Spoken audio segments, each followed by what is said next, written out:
Hoje nós começaremos então a detalhar um pouco mais a parte do controlador. Então, nessa unidade que é intitulada Controle e Automação Industrial. Então, no capítulo anterior nós fizemos uma introdução, ao controle de processos, introduzimos alguns termos técnicos, a nomenclatura usual utilizada em controle e instrumentação. Falamos a respeito do diagrama de tubulação e instrumentação, o P&I, a respeito de como que ele é feito, etc. Nós temos um mini P&I aqui embaixo.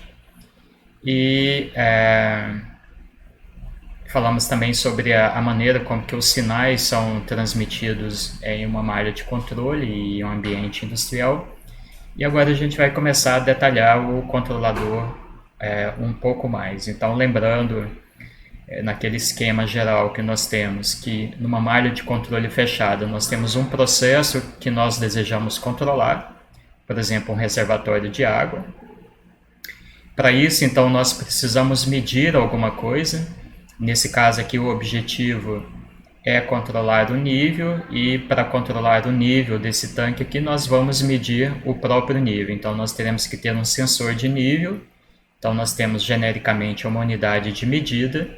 Essa unidade de medida, então, envia sinal para a unidade de controle, nesse caso aqui um controlador de nível, que por sua vez envia o sinal para o elemento final de controle, que nesse caso é uma válvula de controle de vazão. E assim a gente tem uma malha de controle fechada, porque nós temos a medida, o controlador, e essa medida está sendo usada pelo controlador para atuar no próprio sistema. Então, o objetivo dessa unidade é detalhar um pouco mais a parte do controlador. Nós teremos, posteriormente, o restante do nosso curso vai ser para detalhar o elemento final de controle, vai ser uma unidade separada, e depois detalharmos as diferentes maneiras de mensuração. Então, como se faz mensuração de nível, de temperatura, de pressão, de vazão, etc. E isso é o resumo, então, do nosso curso. Então, as funções básicas de um controlador, que é o nosso objetivo, foco aqui nessa unidade, é o quê? Fazer medição, comparação e correção. Isso está bem claro nessa figura aqui, ou nas duas figuras aqui, as funções dele, então, do controle como um todo, não do controlador em si, da malha de controle como um todo. Então, realizar a medição, porque sem medição não tem como o controlador saber se ele deve efetuar alguma ação de controle ou não.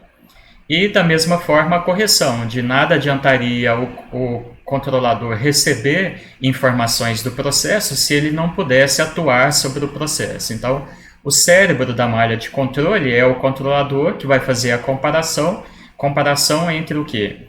Entre o valor medido e o valor desejado. E para isso, então, o valor medido vai precisar de uma unidade de medição, e a depender do erro gerado aqui nessa comparação, então ele vai tomar uma ação de controle, caso haja então desvio entre o que está sendo medido e o que está sendo desejado. Então, detalhando um pouco mais agora essa figura aqui que já conhecíamos quando introduzimos o conceito de malha de controle fechada, essa figura pode ser mais detalhada nesta aqui, em que nós temos então que a unidade de controle, que aqui era apenas uma caixinha, então na verdade ela pode ser decomposta em mais de um elemento. Então a unidade de controle recebe o valor da variável medida, então essa informação chega até ele utilizando um dos mecanismos de transmissão que nós vimos.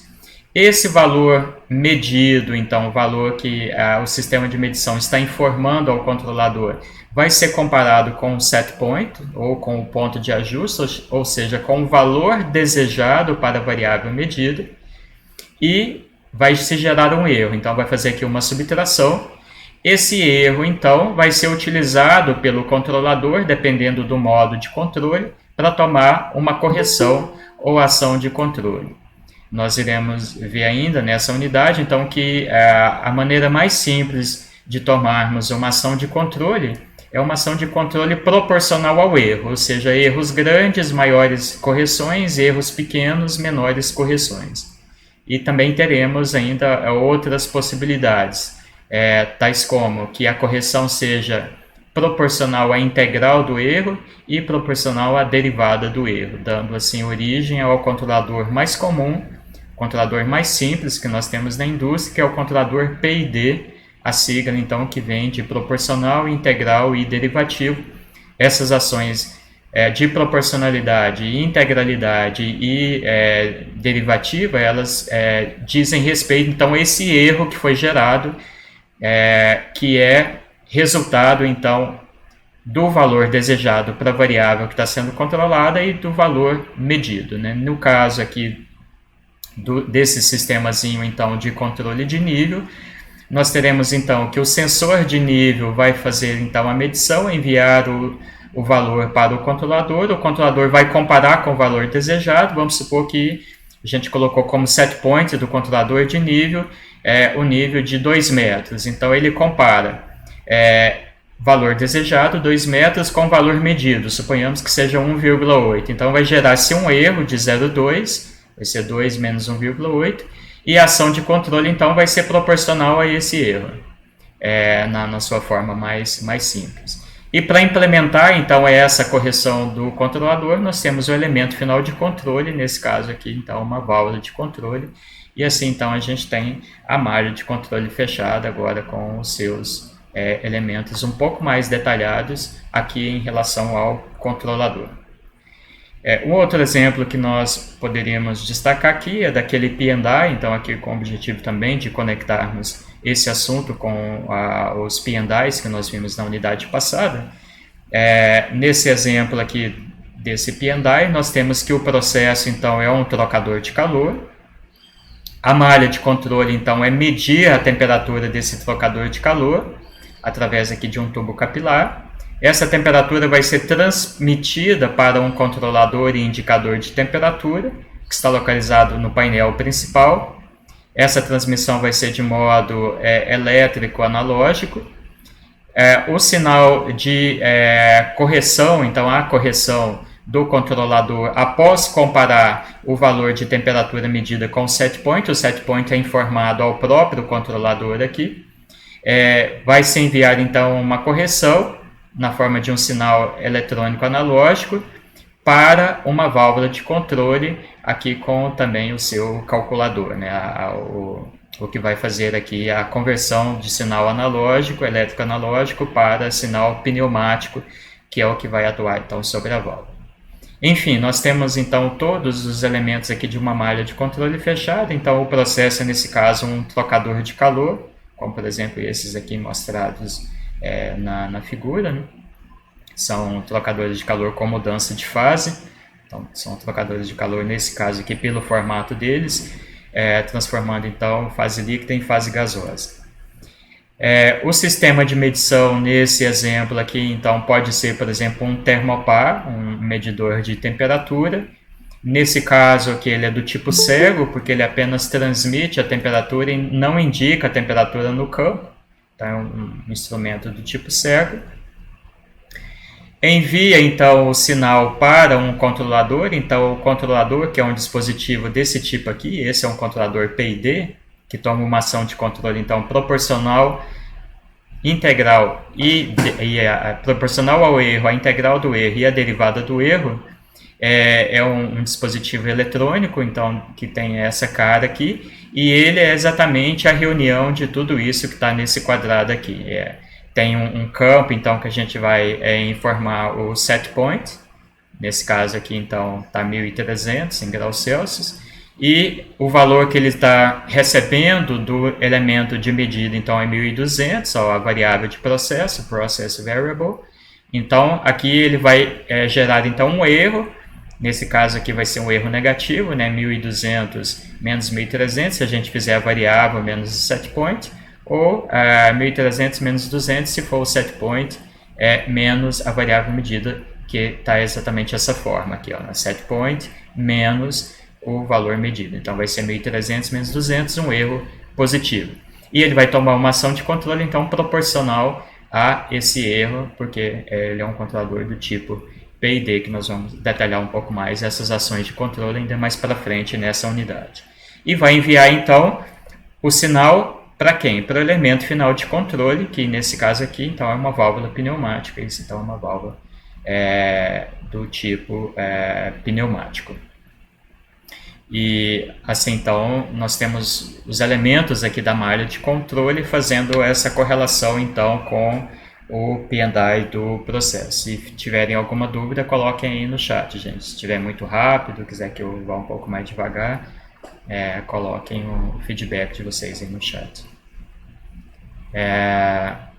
Então, a grande questão em controle de processos, isso aqui é a questão existencial chave, a questão ontológica maior de toda a área de controle de processos, é essa questão aqui, essa questão em azul aqui, que é a questão que dá origem a todos os estudos na área de controle de processos.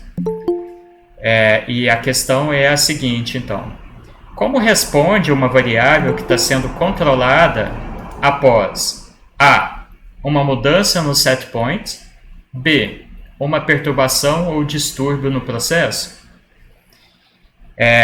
Então, aqui nessa pergunta estão implícitas duas coisas. Quais são essas duas coisas? É um processo em malha fechada, então um processo sobre ação de controle, ele responde de modo diferente, primeiro, a situação de mudança no set point. O que é mudança no set point? É mudança no ponto de ajuste, é mudança nesse valor aqui que nós informamos como sendo o valor desejável para a variável controlada. Então, nesse caso, nesse primeiro caso, o caso A, que nós estamos chamando ali, a gente vem aqui no controlador e diz então ao controlador: olha, agora eu quero que a temperatura fique não mais em 1200, mas, por exemplo, em 1250. Então eu venho aqui e altero o set point desse controlador.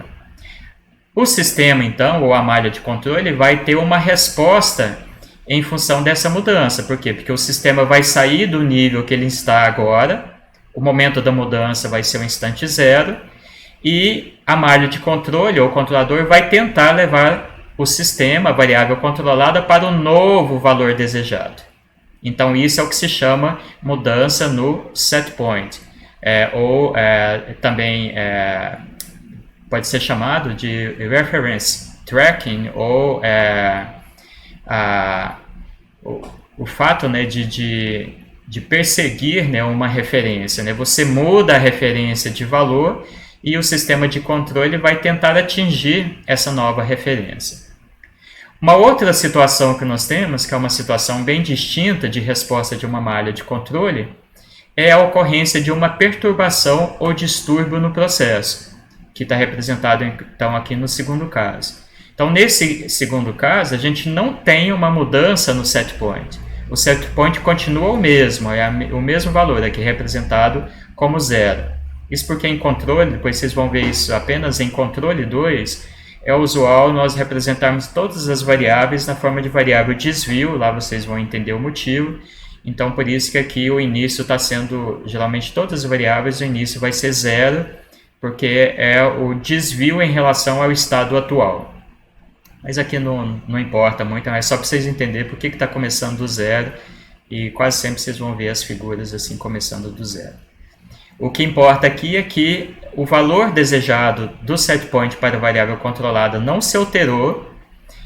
Como o sistema recebeu uma perturbação, então o sistema de controle vai tentar retornar o processo para o valor desejado. Então isso que é ele rejeitar uma perturbação, rejeitar uma disturbância no processo. Né? Vamos pegar 3 exemplos rápidos aqui. Primeiro, um avião que está em piloto automático, ou seja, está em malha de controle fechada.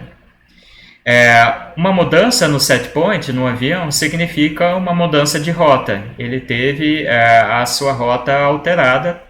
Vamos supor que ele saiu de São Paulo e vai para Brasília.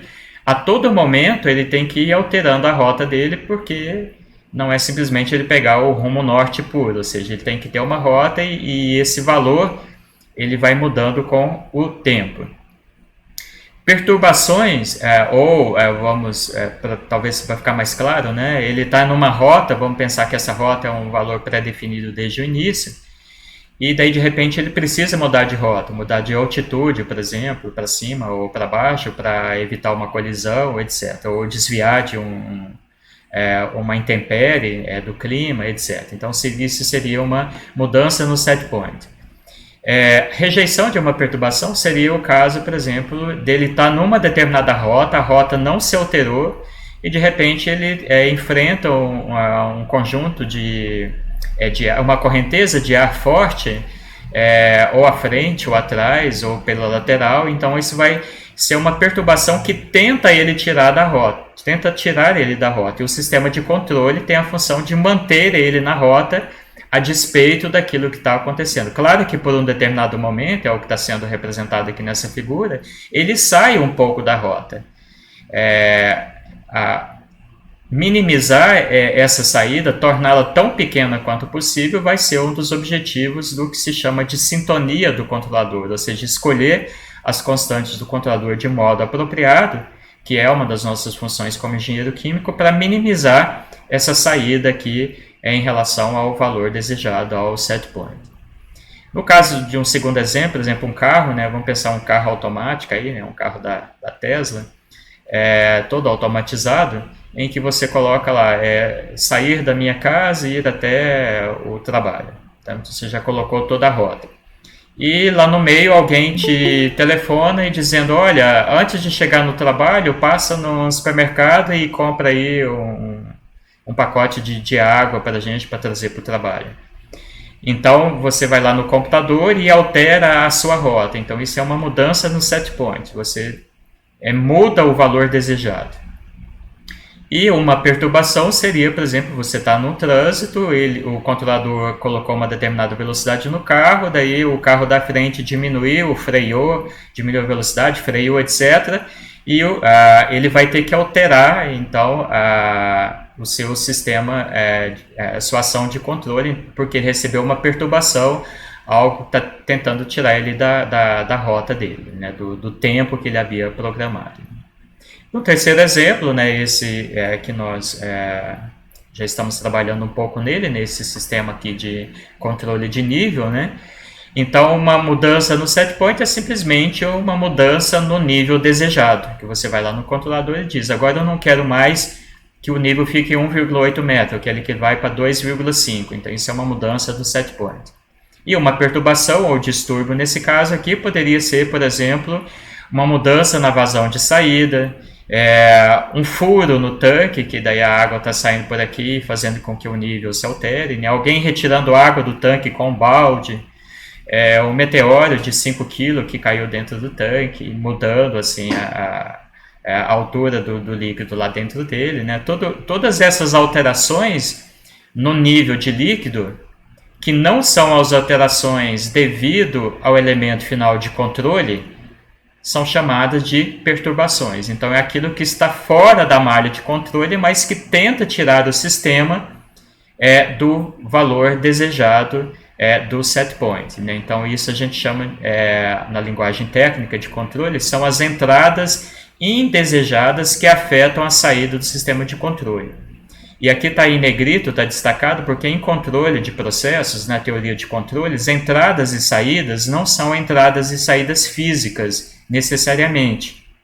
São as variáveis controladas e manipuladas. Então, a variável controlada é a saída do sistema, é a resposta do controlador.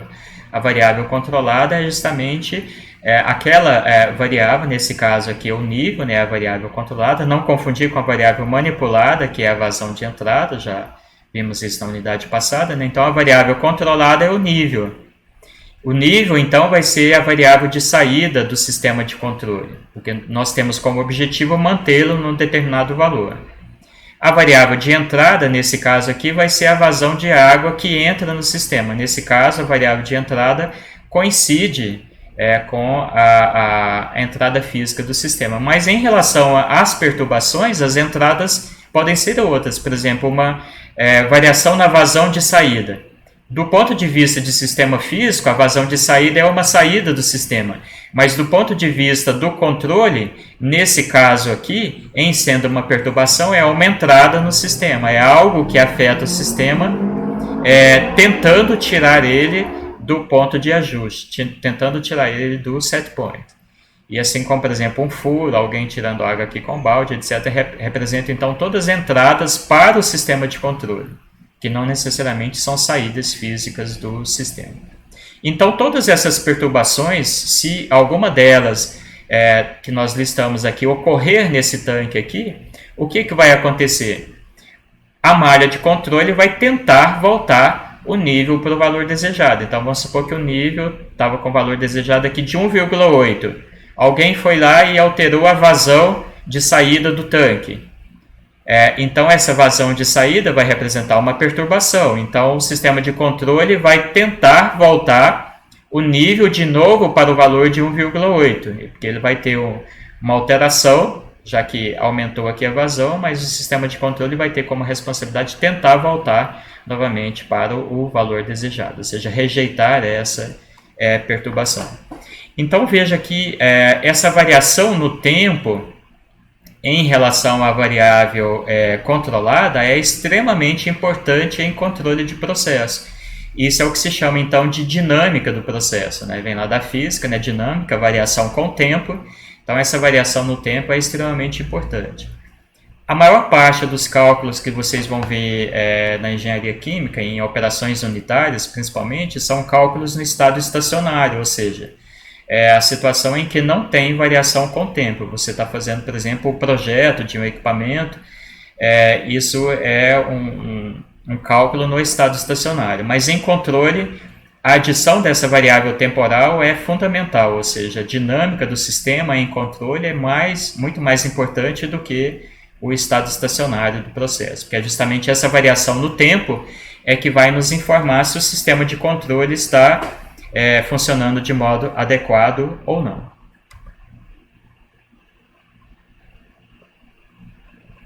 Então, a resposta a esta pergunta, né, que eu disse que é a pergunta principal em controle de processo, é a pergunta razão de ser de toda a área de controle de processo, perpassa, então, pela análise do comportamento dinâmico do processo, ou seja, de como que ele varia no tempo, e perpassa também pelo ajuste correto dos parâmetros do controlador, que escolher as constantes do controlador. Essas constantes são informadas aqui através desses botões aqui no controlador, acessando aqui os menus, o menu adequado dele. Então, o ajuste correto dos parâmetros do controlador, que isso é chamado em controle de processo, então, de sintonia do controlador, é um dos assuntos mais importantes em controle de processos. E já vai ter um slide aqui que vai mostrar um pouco melhor a importância disso. Aqui nós temos um outro exemplo, então, de um outro processo. São dois tanques interconectados, dois tanques em série. Então, nós temos o tanque 1 e o tanque 2. O primeiro deles está sendo alimentado com uma vazão V0 e tem uma válvula de controle aqui posicionada nessa vazão de entrada. Entre os dois tanques tem uma outra válvula que oferece aqui um tipo de resistência ao escoamento. Após o terceiro tanque tem ainda uma terceira válvula e uma vazão de saída F2. E tem uma saída aqui do segundo tanque, que é uma vazão F3, que não está sendo nem medida, nem manipulada de nenhuma forma aqui. Tem-se uma malha de controle em que está se medindo a altura do segundo tanque, a altura do nível do segundo tanque, que é a variável então H2. Essa medida então está sendo transmitida para um controlador de nível, que por sua vez atua sobre essa válvula aqui da corrente de entrada. Então nós temos que, como variável controlada, nós temos o nível no segundo tanque, H2. Como variável manipulada, a vazão de entrada no primeiro tanque, F0. Como variável medida, o nível no segundo tanque, também é uma situação que a variável controlada é igual à variável medida. Em quase todos os casos isso vai ser igual, mas tem poucas exceções que vai ser diferente. E a perturbação, uma possível perturbação, podem ter infinitas perturbações, mas enfim, uma possível perturbação aqui nesse caso seria a vazão de saída do segundo tanque, essa vazão F3 aqui. Então, algo que tenta afetar o nível no segundo tanque sem ser a variável manipulada. Por isso, então, é uma perturbação. E como, então, a nossa pergunta aqui, né, como que responde essa variável controlada em relação ao tempo, por exemplo, frente a uma mudança no valor do set point. Aqui, então, a gente tem um exemplo também de mudança no set point. Então, um exemplo semelhante aqui a esse primeiro exemplo aqui. Ó. Nós mudamos o set point, a altura do segundo tanque, o valor desejado, saiu de um valor e foi para outro valor. E veja como que a altura do segundo tanque variou com o tempo até chegar no novo valor desejado. Olha o comportamento que ela teve. Ela subiu no valor até mais acima, desceu no valor abaixo, subiu, ou seja, ela caminhou do valor atual para o novo valor de modo oscilatório. Por que diabos que isso ocorreu? Por que essa variável simplesmente não saiu daqui e chegou aqui fazendo esse comportamento? Então, todo o nosso objetivo dessa aula aqui é responder exatamente essa pergunta. Por que ela foi para o novo valor oscilando e não foi de um modo bem comportado aqui, ou ainda de um modo bem lento, etc. Então, tudo isso tem a ver com o que a gente chama, então, de comportamento dinâmico, e esses comportamentos dinâmicos, então, frente a mudanças do set point ou a rejeição de perturbação são extremamente importantes em controle de processo. Antes de nós analisarmos, então, um pouco mais a fundo por que ela foi para esse novo valor aqui oscilando, de modo oscilatório, como mostrado aqui na figura, nós devemos responder a essa pergunta aqui. Por que um processo químico em malha fechada não responde instantaneamente à ação do controlador? Ou seja, por que a nova altura demorou para chegar no valor desejado? Por que instantaneamente o sistema de controle já não levou a altura para o novo valor desejado? Por que então teve esse atraso? Esse atraso, ou essa demora em se atingir o novo valor desejado, que a depender de processos, isso pode levar horas, dias e até semanas na indústria química. Isso vai depender do comportamento dinâmico do processo. Então, se a gente pensar um dispositivo elétrico, por exemplo, um motor elétrico. O motor elétrico ele é capaz de sair de um set point e chegar no novo set point de modo muito rápido, pela natureza intrínseca do sistema, que a resposta das variáveis que dominam o conhecimento elétrico, essa resposta é muito rápida. Na indústria química, geralmente isso não acontece. Por quê? Porque a gente trabalha por exemplo, com tanques. Esses tanques, geralmente, eles têm volumes grandes. Então, se a gente efetuar alguma mudança aqui, por exemplo, na vazão de entrada, pode ser que a altura desse tanque demore para chegar no novo valor desejado. Isso tem a ver com a área do tanque, tem a ver com a altura do tanque, tem a ver com a vazão de saída, ou seja, com todos os elementos de projeto aqui do tanque. Pensemos no caso, por exemplo, de um lago de uma hidrelétrica, né? Um lago que é semelhante a um tanque de armazenamento, né? Semelhante não, na verdade é um grande tanque de armazenamento, né? A variação da altura do nível desse lago com o tempo é uma variação lenta, porque é um sistema de dinâmica muito lenta. Então, ele vai demorar muito para sair de um set point, por exemplo, e chegar no novo set point. Mas se a gente pegar ainda no exemplo, né, de hidráulica, um sistema muito menor, né, por exemplo, uma cachoeira, que de repente tem uma tempestade na cabeça dessa cachoeira, né, numa região então acima dela, né, a montante, rapidamente o nível de água dessa cachoeira pode se alterar, né, fenômeno bastante conhecido, né, e por isso que a gente deve evitar cachoeiras na época de chuvas fortes, porque em questão de segundos a altura de nível de água numa cachoeira pode alterar drasticamente, ou seja, seria um sistema de dinâmica muito rápida, porque o volume do sistema é muito menor comparado, por exemplo, a um lago de uma usina hidrelétrica. Então, uma grande mudança na vazão rapidamente altera o nível, diferente de um lago que mesmo grandes mudanças nas vazões, mas como as vazões são muito pequenas frente ao volume total do lago, a mudança de altura do lago é muito mais lenta. Então, da mesma forma, em processos químicos isso vai ocorrer. Então, esses atrasos são devido às características intrínsecas do sistema, como, por exemplo, no caso do lago ou do tanque, as variáveis, né, o diâmetro, a altura do tanque, as vazões de entrada e de saída. E a gente pode dividir essas características intrínsecas em 3 variáveis: capacitância, resistência e tempo morto. E um segundo grupo é atrasos na malha de controle, ou seja, por que instantaneamente o set point não saiu do valor atual e foi para um novo valor? Por 2 coisas. Primeiro, por coisas intrínsecas ao processo. Nesse caso, então, aqui por coisas intrínsecas aqui aos parâmetros de projeto dos tanques. E por coisas devido ao sistema de controle em si. E é uma segunda variável, o sistema de controle em si. Então, são essas 2 razões aqui. Por exemplo, o elemento sensor pode ser que ele não tenha uma dinâmica muito elevada, que ele demore para a variável medida ser medida. O sistema de transmissão, dependendo da transmissão empregada, principalmente se for pneumática, ela pode ter um certo atraso ou delay. O elemento final de controle, geralmente ele é mecânico, ele demora um pouco para que a ação de controle seja efetivada. São todos exemplos, então, de atrasos devido à malha de controle em si.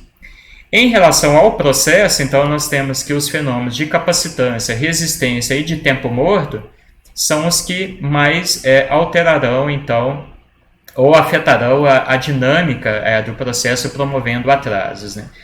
Capacitância, então, tem a ver com a capacidade do sistema de armazenar energia ou material. Então, no caso de um tanque, capacitância tem a ver com, por exemplo, o volume desses tanques. Se a gente pegar, por exemplo, um tanque de diâmetro muito grande e baixo, parecido com esse aqui, né, relativamente baixo frente ao seu diâmetro, se a vazão de alimentação desse tanque for relativamente pequena frente ao seu volume ou frente ao seu inventário, a altura desse tanque vai variar muito lentamente no tempo. Então, a gente diz que é um sistema de baixa capacitância. Por outro lado, o mesmo tanque ele pode ter um diâmetro menor comparado com a altura. Vamos pensar, então, num caso exagerado de um diâmetro muito pequeno e uma altura muito alta.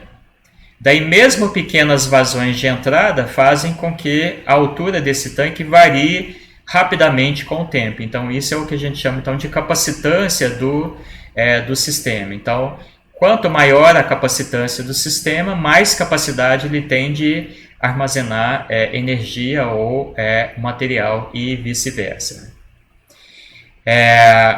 Um outro exemplo que nós temos, né, por exemplo, Uberlândia é uma cidade que tem grandes diferenças de temperatura entre o dia e a noite, e entre inverno e verão, né? Por exemplo, aqui no inverno, no meio do ano, nos meses junho, julho e agosto, as temperaturas durante o dia podem bater a marca dos 35, 37 graus e à noite chegar a 15, 10, às vezes até menos. Então, essa amplitude térmica muito grande em Uberlândia na época de inverno se deve ao clima seco daqui. Clima seco significa o quê? Pouco ar, pouca água ou pouco vapor d'água no ar. Isso diminui o CP então do ar, a capacidade calorífica do ar, já que o CP do ar é muito menor do que o CP da água. Então a água tem uma capacidade de armazenar energia muito maior do que o ar seco. Como o ar seco tem uma capacidade então menor de armazenar energia, isso faz com que as diferenças de temperatura sejam maiores entre o dia e a noite, né? Faz com que tenha-se os climas típicos de deserto, né? Durante o dia pode ir a 40 graus no deserto e à noite pode ir a menos 15, menos 20 graus negativos, justamente por essa questão aí de um ar muito rarefeito, né? Então, lugares onde tem grandes reservatórios de água, as mudanças climáticas tendem a ser mais lentas devido a um sistema que tem uma alta capacidade de armazenar energia. Então, a gente vai dizer que tem uma alta capacitância. As resistências do processo são devido a fenômenos que dificultam transferência de energia, de material entre as partes do processo. Nesse exemplo aqui, por exemplo, dos tanques, a gente tem uma válvula instalada entre o tanque 1 e o tanque 2. A depender se essa válvula está mais ou menos fechada, ela vai restringir então a vazão entre o tanque 1 e 2, dificultando então que o nível do tanque 2 se estabeleça no valor desejado. Isso então é um exemplo de uma resistência física nesse caso aqui. Se o fenômeno, por exemplo, for de transferência de calor, então o CP dos materiais envolvidos, né, ou a condutividade dos materiais envolvidos, vão afetar também a transferência de calor. Né? Vamos pensar, por exemplo, no material metálico ou no material plástico ou de vidro, que tem capacidades bem distintas de transmissão de calor. Então, essas são resistências inerentes ao processo que faz com que o sistema de controle, então, atue de modo mais rápido ou mais lento. E o terceiro motivo é o tempo morto, que é o tempo verificado entre a ocorrência de uma alteração no processo e a sua percepção pelo elemento sensor. Então, aqui a gente tem também um típico exemplo de ocorrência de tempo morto. Por quê? Porque a variável controlada aqui é o nível e a variável medida é o nível. O tempo morto é mais importante para a variável medida. Então, a gente está medindo o nível no segundo tanque. Para isso, a gente está manipulando a vazão de entrada lá do primeiro tanque. Então, quando essa vazão F0 aqui se altera, demora um certo tempo para essa vazão passar pelo primeiro tanque, passar pela tubulação aqui que liga entre eles e chegar no segundo. E ainda o próprio sensor de nível pode ter um certo atraso, ele pode demorar um pouco para fazer a leitura. Isso leva, então, isso que a gente chama de tempo morto, que é a diferença, então, entre uma ação que foi tomada e o tempo que essa ação leva para que o sistema de controle enxergue essa ação no sistema. Então, isso é o que se chama de tempo morto. Quanto maior esse tempo morto, maior vai ser mais lenta vai ser a resposta do sistema e mais dificultosa também vai ser essa resposta. Então, a pergunta que nós tínhamos feito anteriormente, né, que eu disse que seria todo o objeto de estudo aqui da nossa aula, né, que foi aqui, né, que surgiu isso. Por que quando a gente alterou aqui o nível no segundo tanque desse valor para esse, por que o nível foi para o novo valor de modo oscilatório e não de um modo bonitinho aqui mais conservador? Então, a resposta a essa pergunta fundamental em controle está aqui no que a gente chama então de tipos usuais de comportamentos dinâmicos de processos químicos. E aqui agora vocês vão começar a descobrir por que tem, dentre outros motivos, né, porque esse aqui não é o único, obviamente, mas dentre outros motivos, por que vocês estudam cálculo diferencial e integral no curso de vocês. Aquilo lá tem uma razão de ser. Essas disciplinas não estão aí apenas preenchendo o currículo de vocês sem sentido, não. Então, para entender como que um sistema de controle em malha fechada responde de modos distintos, a gente tem que pedir auxílio aos universitários, nesse caso aqui, os universitários cursando o cálculo diferencial e integral, pelo menos aí acho que 1, 2 e 3.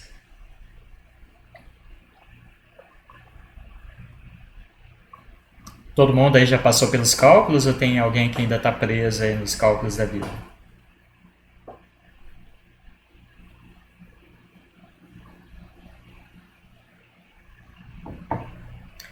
Alô, terráqueos?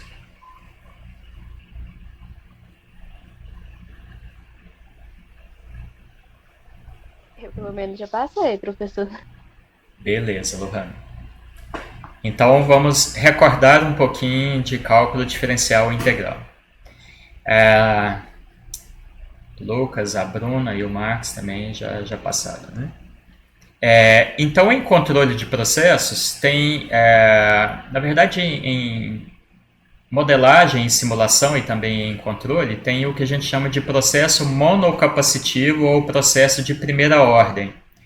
A gente chama de um processo de primeira ordem, vocês vão ver que essa classificação aqui ela é extremamente importante para controle 2. Guardem bem essa aula aqui para controle 2. É a aula, o capítulo anterior e esse capítulo aqui que a gente está vendo agora são os capítulos mais importantes para controle 2. Para quem não ficar bem claro o conteúdo desses dois capítulos, vai ter que recuperar esse conhecimento em controle 2, senão você não consegue fazer controle 2. Então, você tem duas alternativas. Ou fica bem claro agora, ou você vai ter que aprender isso em paralelo junto com o controle 2, capítulo anterior e esse capítulo agora. Então, em controle 2 vai ser muito importante essa classificação de processo de primeira ordem. E o que é um processo, então, de primeira ordem? É um processo que é modelado por uma equação diferencial ordinária, uma EDO de primeira ordem. Então, se o modelo do processo ou o modelo do sistema for uma EDO de primeira ordem, ele é chamado de processo de primeira ordem ou processo monocapacitivo. Isso tem a ver com a capacitância aqui do processo, o monocapacitivo, que vem aqui dessa questão da capacitância ou a capacidade do processo de armazenar energia ou massa. Lembremos então lá do cálculo, então aqui um leve flashback do cálculo, que uma EDO de primeira ordem tem essa cara aqui, pelo menos uma EDO de coeficientes constantes e não homogênea. Cuja solução, então aqui eu já vou direto para o Go to resposta, lá em cálculo vocês já viram isso, então não vou mostrar como que se chega nessa solução, que isso já foi objeto de estudo lá em cálculo, diferencial integral. Então, como que o y depende do x, ou seja, qual que é a solução de uma EDO de primeira ordem a coeficientes constantes e não homogênea? A solução dela é exponencial, sendo que esses valores aqui de A, B e C, que são as constantes aqui da solução, né? Elas vão ser calculadas em função, então, desses coeficientes aqui, e da condição inicial ou da condição do contorno conhecida. Mas deixemos esses detalhes para lá. O que importa aqui é a gente fazer essa relação. É EDO de primeira ordem exponencial na resposta. Isso significa o quê? Que exponencial na resposta, que o sistema vai ter esse tipo de comportamento, a exponencial crescente ou exponencial decrescente. Ou seja, se um processo ou sistema for de primeira ordem, se ele sair de um set point e tiver que ir para outro set point, ele tem que ir de acordo com uma exponencial. Então, daqui já dá para a gente responder a segunda pergunta. Esse sistema aqui é um sistema de primeira ordem? Essa malha de controle aqui é um sistema de primeira ordem? Não, não é de primeira ordem, porque se fosse de primeira ordem, a mudança no set point aqui na altura teria que ter saído daqui e chegado aqui, ó, segundo uma exponencial. E esse comportamento aqui está longe de ser o comportamento de uma exponencial. Então, esse sistema de controle não é de primeira ordem. Um outro exemplo de primeira ordem. Então, aqui a gente pegou uma EDO genérica, né, tal qual vocês veem em cálculo, né, x e y, como variável independente e dependente. Aqui já é um exemplo da engenharia química, né? Um tanque agitado a volume constante, então ele está com volume constante, no qual há uma serpentina que circula vapor. Esse vapor cede calor aqui para o que está aqui dentro do tanque, para o líquido que está dentro do tanque. Esse vapor entra aqui numa temperatura TST, a temperatura do vapor, ST de steam em inglês. O tanque está numa determinada temperatura. Como que essa temperatura varia com o tanque? Então aqui a gente faz um balanço de energia, do balanço que vocês aprendem lá em balanço de massa e energia, né? Ao fazer aqui um balanço de energia, transiente, não é no estado estacionário, porque para a gente importa é a mudança no tempo, então a gente tem que ter termo de acúmulo. Então, lembrar do balanço transiente, né? Acúmulo é igual ao calor, a energia que entra, menos a energia que sai, mais a energia que vem da reação. Nesse caso aqui não tem reação, então a gente tem energia que entra, energia que sai, mais energia trocada. Esqueci do termo de trocada, né? Então, repetindo, a equação do balanço de energia, estado transiente é o acúmulo de energia com o tempo, é igual a energia que entra, nesse caso aqui não tem, porque não tem vazão de entrada, menos energia que sai, não tem, porque não tem corrente saindo, mais energia trocada, aí sim tem energia trocada, que a gente pode escrever como sendo o A delta T, U é o coeficiente global de troca térmica, A é a área de troca térmica, e delta T é a diferença de temperatura entre os dois meios, mais a energia que vem da reação, nesse caso aqui não tem reação, então não tem esse termo. Então daí fica aqui a energia acumulada, que depois escrevendo essa energia em função de entalpia, e por fim entalpia na forma de temperatura, né? Lembrar que a entalpia é integral de Cp dt, aproximando, admitindo um Cp constante, ele sai aí da derivada, então a gente fica nesse formato aqui, que a variação da temperatura com o tempo é igual ao A delta T, ou seja, aqui é a nossa variável dependente, y, lá do cálculo é o y, nesse caso aqui então é a temperatura, e no caso aqui o x é o tempo, é o tempo. Então daí a gente tem que isso aqui é uma EDO de primeira ordem, por quê? Porque a maior derivada presente nela é uma derivada de primeira ordem, uma derivada primeira, aliás, isso. O derivado primeiro ou derivado de primeira ordem, mesma coisa, né? Então, a maior derivada presente é uma derivada de primeira ordem. Então, por isso é uma EDO de primeira ordem, portanto, é um sistema, um processo de primeira ordem. Nesse caso aqui, linear, porque não tem nenhuma não linearidade aqui na variável dependente. Um exemplo 2 também é um tanque, vocês vão ver que tem bastante exemplo de tanque, tanto em modelagem, simulação quanto controle. Então aqui é um tanque agitado, aqui é um exemplo de tanque real, né? Um tanque agitado que é com agitador, muito utilizado para fazer misturas, para fazer aquecimento, diluição, etc. A indústria de cosméticos aí quase que toda inteira, o processo é feito só de tanques. Então um tanque agitado a volume constante, no qual não há variação de massa de um soluto, no qual há a variação de massa de um soluto de uma solução com tempo. Então agora aqui o objetivo é verificarmos então como que a massa nesse tanque varia com o tempo e não a temperatura como no exemplo anterior, né?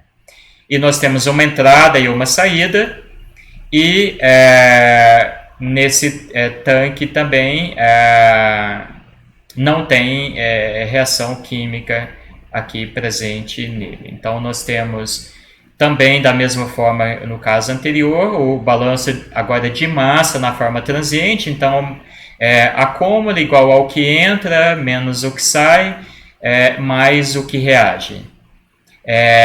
Então, os termos de acúmulo está representado aqui pela variação da massa com o tempo, já depois de fazer as devidas simplificações. Os termos de entrada e saída, que tem a ver então com esse aqui RC0, entrada, e saída, e aqui a saída com esse R vezes M, já que ele se ele for bem agitado, a concentração de saída é a mesma concentração do meio dele aqui. Aqui nós temos uma condição inicial, por exemplo, no tempo igual a zero, a massa do tanque é um valor conhecido, um M0. Então, de novo, a gente tem uma EDO de primeira ordem, nesse caso aqui é linear, cuja resposta, então, nós já vimos, toda a EDO de primeira ordem tem como resposta uma exponencial. Essa equação aqui foi resolvida, então, e está aqui a resposta dela, mostrando, então, que de fato, na resposta dela nós temos uma exponencial, então, por isso que a concentração vai variar com o tempo de acordo com uma exponencial. Então, de novo, exemplo de um processo de primeira ordem, que é um processo modelado, segundo uma EDO de primeira ordem, a variação dele com o tempo é sempre na forma exponencial. ou crescente ou decrescente. E vai ser uma exponencial mais rápida ou mais lenta, mais nervosa ou mais calma, dependendo se a capacitância do processo for menor ou maior. Aqui a gente falou então o que é a capacitância, né, que é a capacidade do processo de armazenar energia ou material. Então, uma capacitância menor, então vai ser um processo mais lento, uma capacitância maior, aliás, uma capacitância menor, um processo mais rápido, uma capacitância maior, um processo mais lento, né? Lembra do exemplo do lago, o lago e um tanque, né? Um lago tem um volume de líquido nele, frente à vazão de entrada, muito maior do que um tanque, então ele tem uma capacitância maior em relação a um tanque, portanto as variações, no caso de nível dele, vão ser mais lentas comparadas a variações de nível de um tanque com uma capacitância menor. Aqui uma observação que ambas as curvas indicam, né, que a variável começa no mesmo ponto e que eventualmente eles vão atingir o mesmo valor aqui num tempo muito grande ou no tempo infinito, né? O que difere, então, é só a velocidade de chegar nesse novo valor, que é uma grandeza, então, extremamente importante para a gente em controle. Por quê? Porque a gente quer que o sistema de controle, que a malha de controle seja eficiente, ou seja, que ela consiga levar o sistema do valor atual para o novo valor desejado, de forma mais rápida possível e, de preferência, sem oscilar, sem ter aquele comportamento anterior que nós mostramos, né?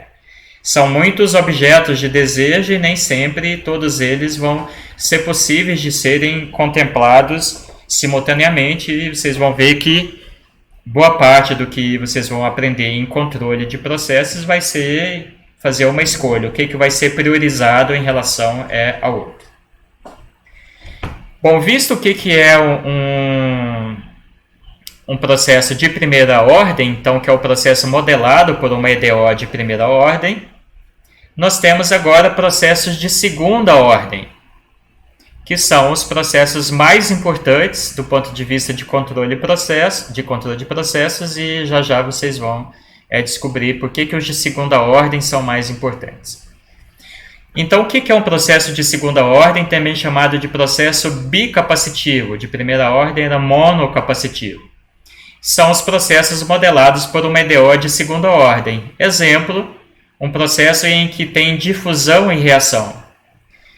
Vocês aprendem lá em fenômenos de transporte que o fenômeno difusivo, modelado de acordo com a lei de Fick, ele é proporcional, então, à difusividade, que aqui nesse caso é o D, que é uma propriedade intrínseca do fenômeno de difusão, das substâncias envolvidas na difusão, e é também proporcional à derivada do gradiente de concentração, derivada da derivada, que é derivada do gradiente, o gradiente já é uma derivada da derivada segunda, enfim, na difusão a gente tem derivada segunda. Se for difusão de concentração, então derivada segunda da concentração com a posição. Se for difusão térmica, derivada de segunda da temperatura com a posição. Se o fenômeno tiver, então, difusão e reação aqui está sendo representada, então, por uma reação de primeira ordem, KCA, K é a constante da taxa, então, da reação. Aqui sem acúmulo, então aqui é só para mostrar o exemplo de um processo de segunda ordem no estado estacionário, então não tem variação com o tempo, e não tem entrada e não tem saída, apenas difusão e reação. O que chega por difusão reage. Então, fazendo aí o balanço de massa, não tem acúmulo, não tem entrada, não tem saída, e as variações então de massa vai ser apenas por difusão e por reação. Chegamos então nessa equação, que é uma EDO de segunda ordem com coeficientes constantes, cuja forma geral é essa aqui, ó. Derivada de segunda ordem, derivada de primeira ordem, a variável independente, igual a zero, nesse caso aqui é uma derivada de segunda ordem homogênea. E nesse fenômeno aqui não tem derivada primeira, tem apenas derivada segunda e o termo aqui. Esse fenômeno é o que ocorre, por exemplo, de fusão e reação em processos químicos no processo de adoçamento do gás natural com aminas utilizando coluna de absorção. O objetivo desse processo é pegar gás natural. Gás natural geralmente tem ácido sulfídrico na sua composição, que vem da decomposição da matéria orgânica por bactérias, e algumas bactérias vão produzir ácido sulfídrico nesse processo. E ácido sulfídrico confere um caráter ácido ao gás natural, e a gente não quer esse ácido presente no gás natural, porque vai corroer tubulações, vai corroer os motores que vão usar esse gás para combustão, etc. Então a gente tem que retirar esse componente ácido, e daí a gente tem então os processos de adoçamento. Isso porque é uma origem histórica, né, que caráter ácido está ligado ao sentido de o paladar de azedo, né, e você consegue neutralizar um paladar azedo adicionando açúcar, fazendo o adoçamento dessa mistura, né. Tá aí a limonada nossa do dia a dia para nos provar isso. E esse sentido foi transferido para os processos químicos. Então fazer o adoçamento do gás natural é retirada do gás natural, e a gente pode fazer isso, retirada do H2S, pode fazer isso fazendo o H2S reagir com uma determinada substância. Aminas, lá da química orgânica, né, as substâncias do tipo aminas, são substâncias que têm grande afinidade reativa com H2S. Então, a gente pode passar o gás natural numa torre desse tipo aqui. O gás ele vai subir pela torre.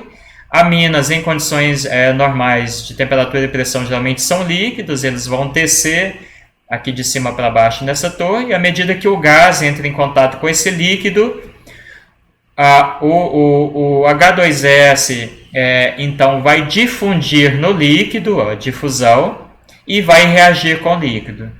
Então a gente tem os termos de difusão e reação. Então esse aqui seria um modelo então, matemático de um processo de adoçamento de gás natural com aminas com o objetivo de retirar H2S, e pela solução então dessa equação aqui, dessa EDO, a gente pode calcular então como que a concentração varia em função da posição, varia em relação a Z, para assim definir a espessura do filme de líquido que vai escoar aqui por dentro dessa tuba.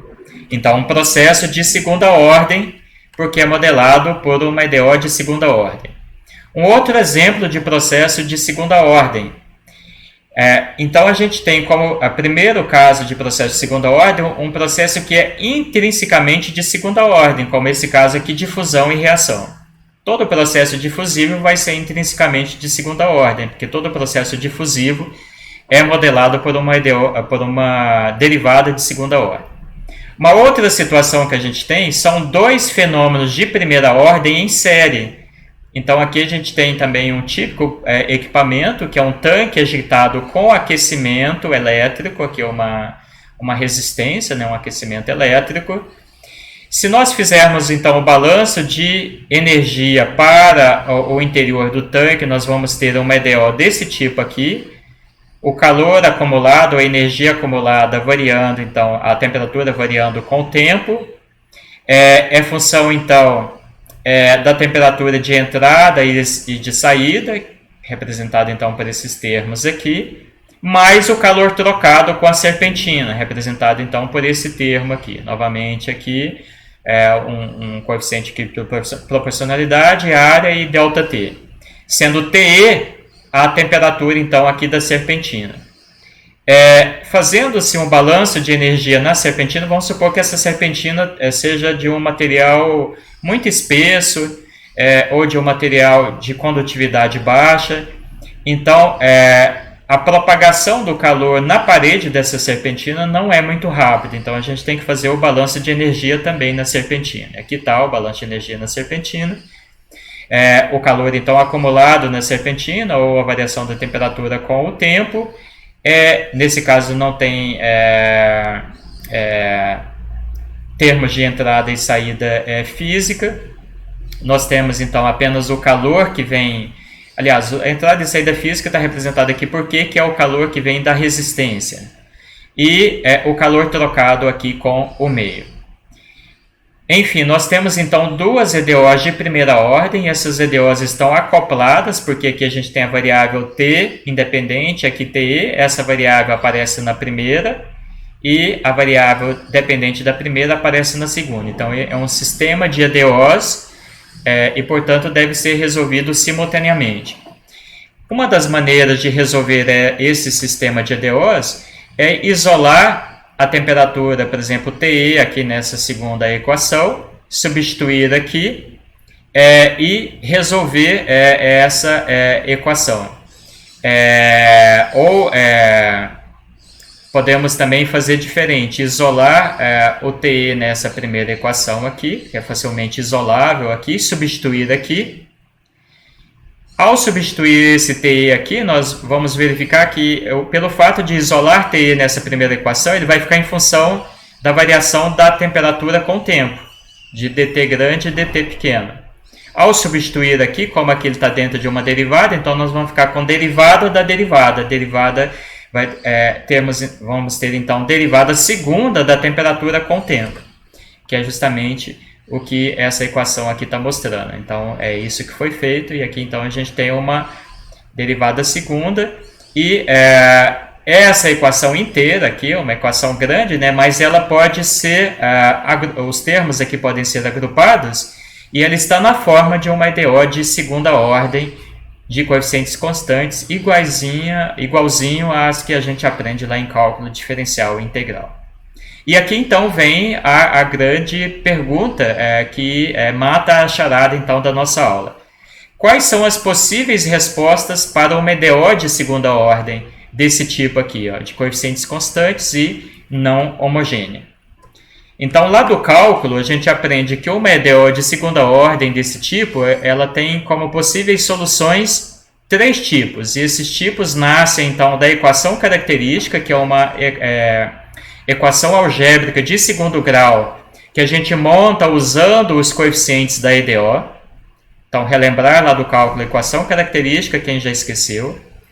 E a depender do discriminante dessa equação características, ou seja, a depender se o a ao quadrado menos 4ab, ou seja, se o delta dessa equação algébrica de segunda ordem, se esse delta for maior do que zero, igual a zero ou menor do que zero, ou seja, se o discriminante for positivo, nulo ou negativo, a gente tem 3 possíveis respostas.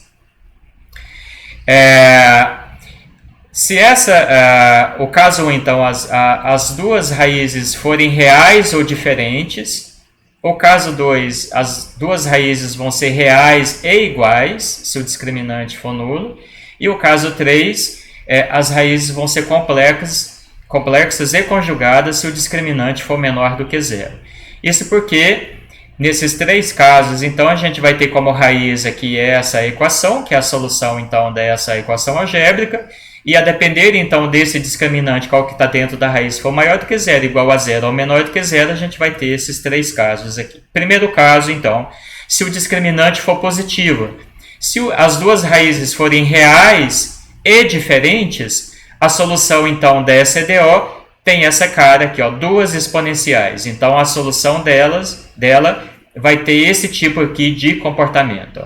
Então, uma EDO de segunda ordem, solução é exponencial, se as raízes da equação características forem reais e diferentes. Se as raízes forem reais e iguais, lá do cálculo a gente aprende que a solução dela vai ter um exponencial e vai ter um segundo termo aqui, que vai ser a variável independente vezes a exponencial, cujo comportamento vai ser esse tipo aqui, uma exponencial modificada por esse termo aqui. Mas ainda assim, um comportamento que lembra o comportamento exponencial, a não ser por essa passagem aqui do eixo aqui. Se as raízes forem negativas, o que vai acontecer?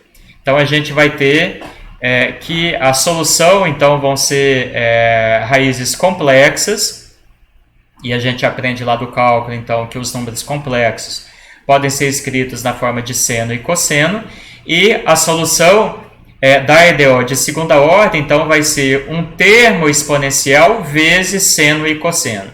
A variável independente está tanto dentro do exponencial quanto dentro do seno e cosseno. E daí a gente tem alguns casos aqui interessantes. A depender se esse coeficiente aqui do termo exponencial, esse coeficiente alfa aqui, ó, é a parte real do número imaginário. Então, a depender se a parte real do número imaginário for negativa, nula ou positiva, a gente tem o que? Exponencial elevado a número negativo, que multiplica um termo envolvendo seno e cosseno. Seno e cosseno, o resultado dessa conta aqui, devido ao seno e cosseno, é um resultado limitado. Por quê? Porque seno e cosseno está sempre entre 0, menos 1 e 1. Então, é um valor limitado, é um valor finito. Exponencial pode admitir valores infinitos, para mais infinito ou menos infinito. Mas, como aqui a gente tem exponencial elevado ao número negativo, no caso de alfa ser menor do que 0, essa exponencial vai decrescer. Exponencial vezes seno e cosseno, então vai ser uma oscilação decrescente. Quando a parte real do número complexo, que é raiz, que é a solução da equação característica, for a parte real desse número complexo for negativa, é o primeiro caso. Se a parte real desse número complexo for nula, vai ficar exponencial elevado a 0, isso dá 1, daí a gente fica seno e cosseno puros. Seno e cosseno puro, oscilação com amplitude constante. Se essa parte real do número complexo for positiva, a gente vai ter exponencial elevado a número positivo. Exponencial elevado a número positivo é um valor que sempre aumenta, aplicado em seno e cosseno, que são valores finitos, então a gente vai ter oscilação com amplitude crescente. Então vejam que interessantíssimo. Isso aqui é a chave para entender tudo que vocês vão estudar em controle de processos 2. Ou o sistema de controle tem como resposta um exponencial. Aqui também é uma exponencial modificada. Ou ele vai oscilar com amplitude crescente, com amplitude decrescente ou com amplitude crescente. A depender de quê? A depender das raízes da equação característica. Se elas se a equação característica tiver discriminante positivo, nulo ou negativo, então a gente vai ter, primeiro caso, discriminante positivo, nulo ou negativo.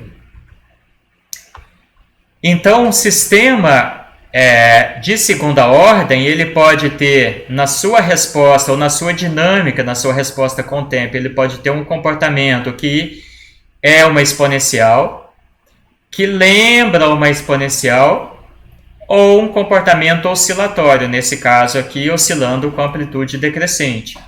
A depender de quê? A depender dos coeficientes da equação característica.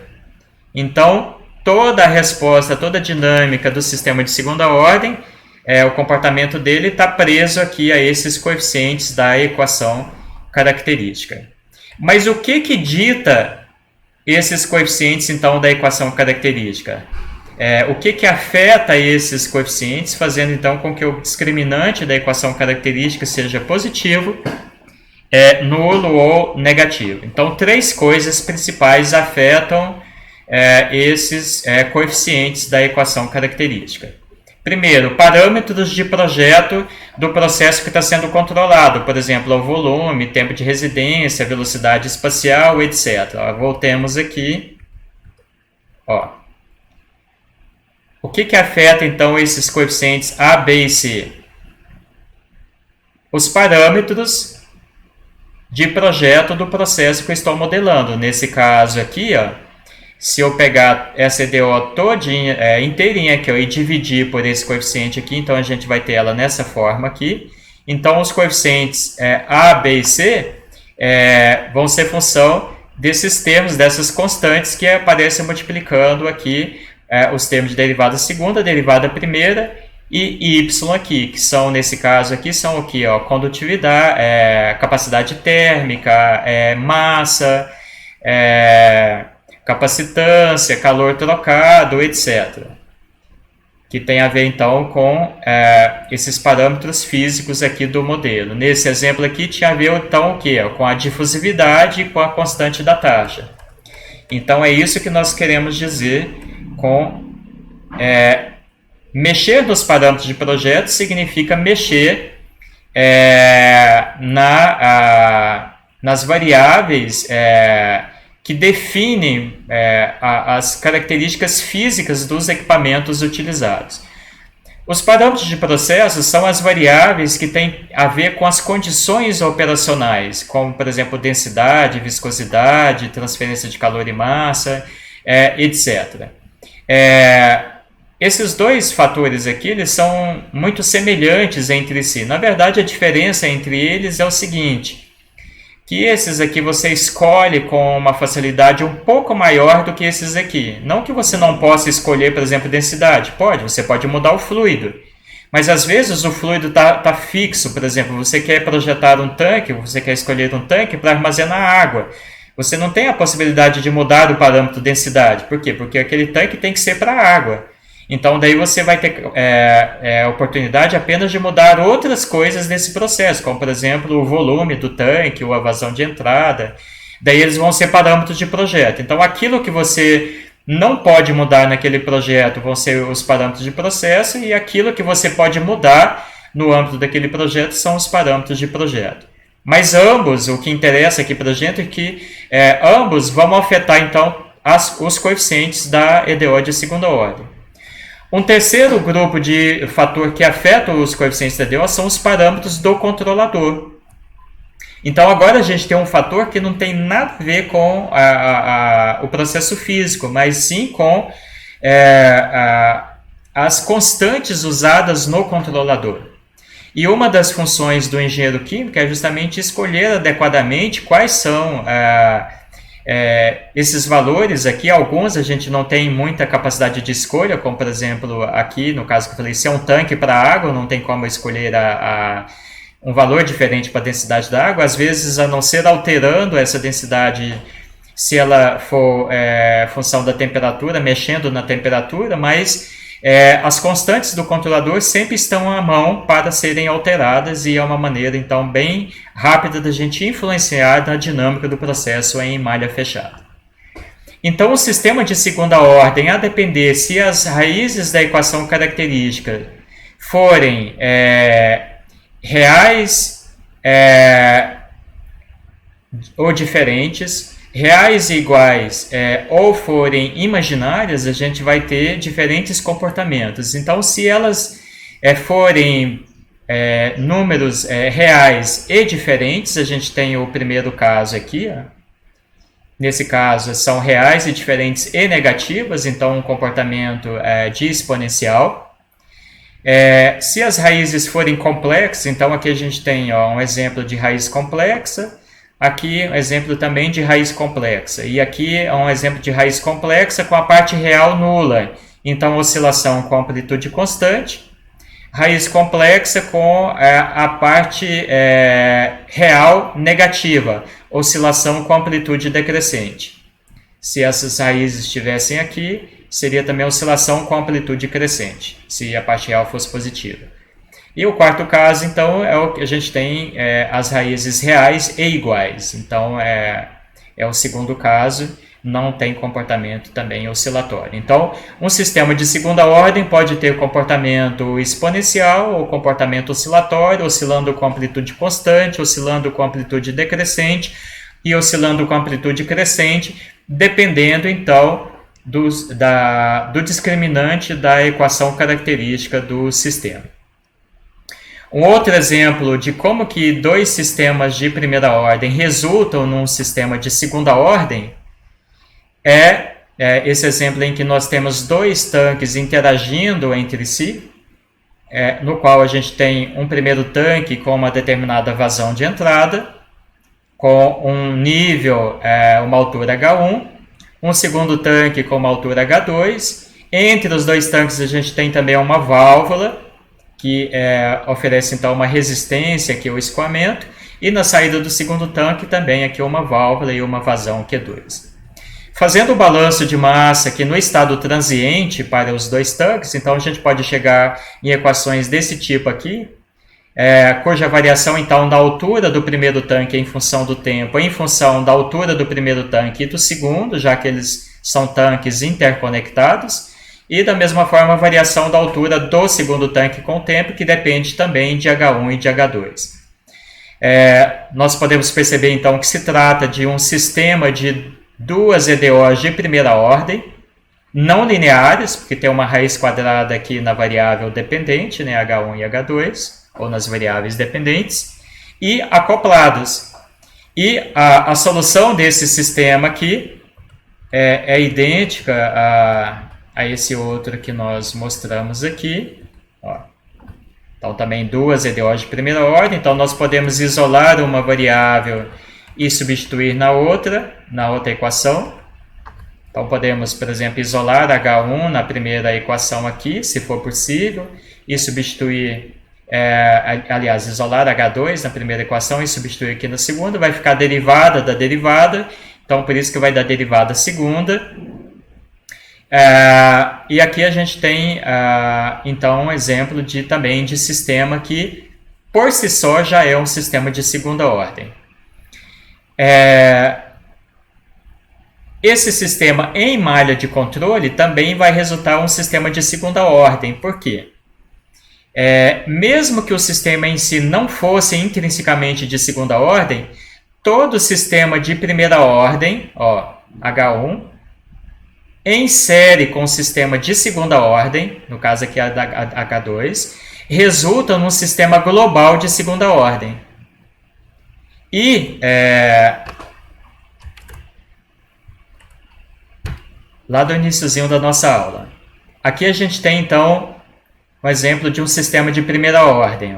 Variação da altura com o tempo, representado, então, por uma EDO dH, dt, EDO de primeira ordem. Esse sistema está em série com o sistema de controle. Por quê? Porque o sistema de controle lê uma variável desse processo e atua sobre o processo. Então, a gente tem a malha de controle, é um exemplo de um sistema em série. O controlador sempre está em série com o processo, e nunca em paralelo. Se ele estivesse em paralelo, ele não estaria atuando sobre o processo.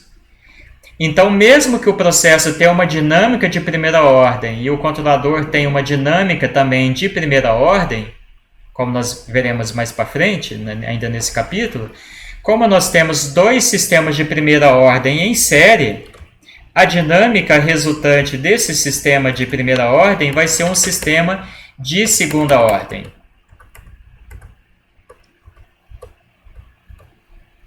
Isso porque, então, todo sistema de primeira ordem em série com o sistema de primeira ordem resulta no sistema de segunda ordem. Quer seja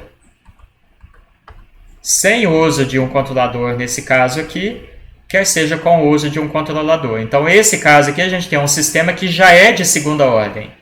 Se a gente tiver uma malha de controle aqui, o controlador também vai ser de primeira ordem, então a gente vai ter uma malha de controle, dando como resultante um sistema de terceira ordem. Por quê? Porque o sistema em si o processo em si já é de segunda ordem, em série com o controlador que é de primeira ordem, resulta então num sistema de terceira ordem, e assim sucessivamente. Então, o que vocês têm que aguardar aqui como objetivo dessa aula, e guardar para controle 2, isso é fundamental para entender controle 2, é que todo sistema de controle em malha fechada, eu disse todo sistema de controle em malha fechada, é um sistema de no mínimo de segunda ordem. Isso por quê? Porque o processo em si vai ser no mínimo de primeira ordem. Por quê? Porque ele vai ter variação com o tempo no mínimo de uma variável, que é o que tem o objetivo de ser controlado. O controlador em si também vai ter no mínimo uma dinâmica de primeira ordem, então sistema de primeira ordem em série com sistema de primeira ordem resulta um sistema de segunda ordem em malha fechada.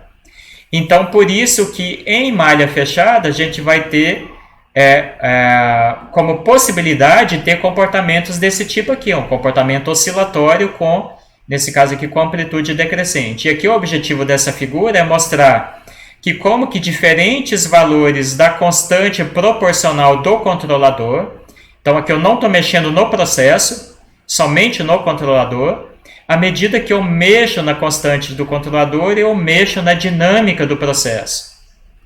É isso que significa esse terceiro item que nós falamos aqui. Ó. Mexer nos parâmetros do controlador é mexer nos coeficientes da EDO.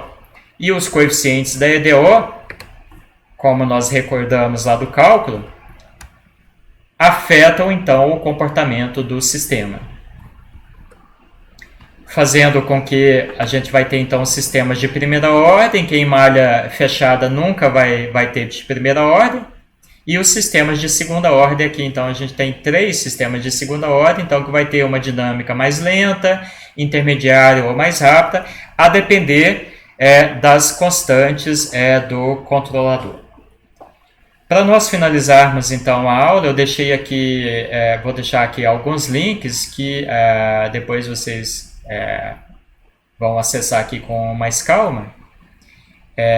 Alguns bem interessantes, mostrando, por exemplo, nesse caso aqui do tanque duplo, como que experimentalmente isso é organizado. Depois vocês assistam esses 2 vídeos aqui que mostram esse exemplo de sistemas de controle aplicado a tanques, para vocês verem então o que é um tanque em malha fechada, que nós apenas mostramos aqui em figura nos slides, né? Mas vamos pegar aqui o primeiro exemplo aqui. Então, esses exemplos aqui são sistemas ou processos cuja equação diferencial está sendo resolvida aqui de modo automático nessa página. E aqui a gente interage, então é uma maneira de interagir com a solução de modo online, né, de modo rápido. E aquilo que a gente aprendeu a fazer lá em cálculo diferencial integral, só que aqui de modo instantâneo, né? Então, aqui a gente tem então exemplo de um processo em que eu tenho 4 constantes. Essas 4 constantes, aqui na página tem o desenvolvimento aqui, mas tem a ver então com os coeficientes da EDO de segunda ordem. Então, eu mexer nesses valores aqui significa eu mexer nos coeficientes da equação característica. Isso é um sistema então de segunda ordem. À medida que eu altero o valor aqui, então, das raízes, então aqui eu tenho raízes complexas, porque aqui eu tenho um caso de raízes imaginárias com a parte real negativa. Então, à medida que eu brinco aqui com esses valores, eu estou brincando com a parte real e com a parte imaginária do número complexo. Aqui eu tenho uma situação em que eu tenho um número real, um caso de raízes reais e iguais, ou seja, eu zerei aqui a parte complexa. Então, a gente tem resposta exponencial, foi exatamente isso que nós vimos. Quando as 2 raízes da equação característica são reais, ou reais e diferentes ou reais iguais, a gente tem uma resposta na forma de exponencial. Mas à medida que essas raízes forem imaginárias, e a depender do valor imaginário, a gente então tem comportamento oscilatório. Então aqui a gente verifica que quanto maior a parte real do número imaginário, quanto maior a parte real, menos oscilatório fica, maior aqui em módulo. Quanto menor a parte real, mais oscilatório fica. Ou seja, quanto menor a parte real do número complexo, significa que mais eu estou pesando seno e cosseno em detrimento da exponencial, por isso que vai ficando mais oscilatório. E até no limite, quando eu tenho, no caso, se eu tiver um número imaginário puro, aqui não permite chegar no número imaginário puro, não permite chegar com a parte real exatamente 0, permite apenas chegar com um valor muito pequeno. Vai ficando cada vez mais oscilatório, até no extremo do número imaginário puro, oscila então com amplitude constante, como nós vemos. Nessa página aqui também não é possível ter os números complexos com a parte real positiva, que seria essas raízes nessa região aqui, que daí iria levar a uma oscilação com amplitude crescente ao invés de amplitude decrescente. Então isso é só para a gente mostrar então de um modo rápido, de uma forma visual, como que um sistema de segunda ordem responde a diferentes valores então das raízes da equação característica. Ó, à medida que se altera aqui, você vê aqui os valores se alterando aqui em cima. E esses diferentes valores da equação característica, então, tem a ver o quê? Tem a ver com o quê? Tem a ver com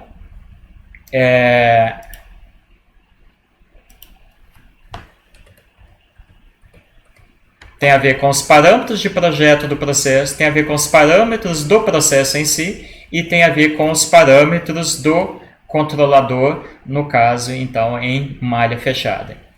Então, é fundamental a gente entender o que é a dinâmica de um processo, entender que um processo em malha fechada, ele pode ter diferentes dinâmicas, diferentes tipos de comportamento, que vão desde exponencial a comportamento oscilatório, e a gente vai desejar que nunca um sistema tenha comportamento oscilatório crescente. Que daí significa, então, uma malha de controle que está completamente inadequada, né? Pensem, por exemplo, um reator nuclear em malha fechada com amplitude crescente em relação à temperatura. Isso vai levá-lo à explosão.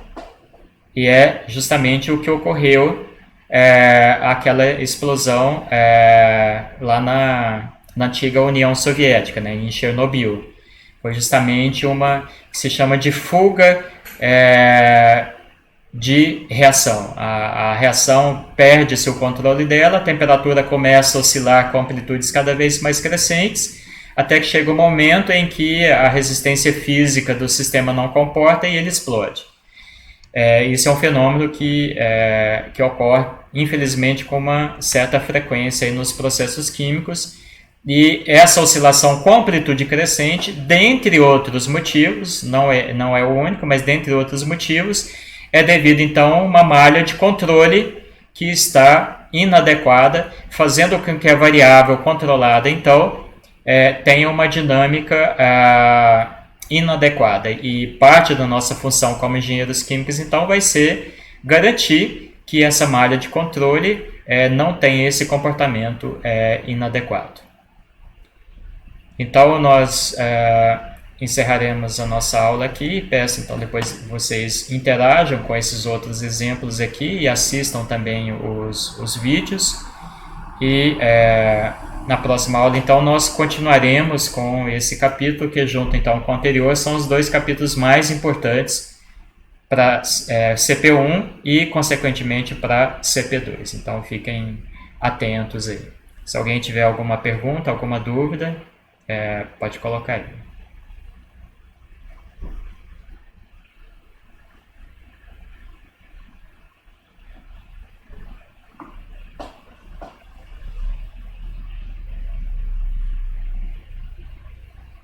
Nenhuma pergunta, nenhuma dúvida?